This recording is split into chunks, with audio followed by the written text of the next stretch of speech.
The James Webb Space Telescope. I always like talking about it. We've spoken about it a few times before, and obviously it's harvesting up a whole lot of data out there that's happening out in space. And there's an apparent surprise twist in black hole and galaxy formation that it may have discovered. So this was it's really around a question of were black holes form first, were galaxies form first? How does that all happen? And it was kind of suggested there that it might have been actually kind of a combination dance thing that was happening there, of both of these things happening at the same time, and even the potential that before rather than like big stars collapsing, etc., to create them, there might have been scenarios where big clumps of matter might have actually, on their own, before they formed into stars, actually led to the creation of these black holes as well. And I think more than anything else, like, this story just kind of says that, you can try and make assumptions about how things might happen, but then you've got to pivot to what you actually end up uncovering. And, obviously this is still in its infancy in terms of trying to get as much data in here as possible. And I'm sure there's going to be a whole lot of other things that they're going to learn thanks to this telescope. But yeah, it's exciting to, know more about the universe.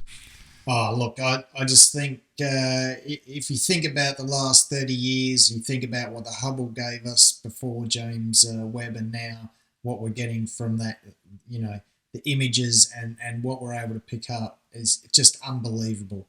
To think that we're seeing further back in time than ever before, discovering things that, our old models thought must be one way, but now we're seeing it could be another way. I guess the universe continues to surprise us, but it's amazing that we can see these things now.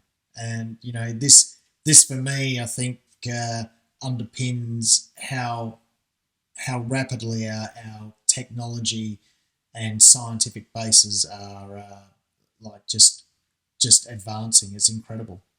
And one thing I did want to mention too, only because I saw Neil deGrasse Tyson, a clip of him saying this the other day, that we're living in a good time to be able to see these things, because at some point in the distant future, with the universe expanding and all these galaxies disappearing from our field of view, there might be conceivably a point of time in the future where we can't see these things because the visible light from those galaxies, etc., won't actually be able to make it to us.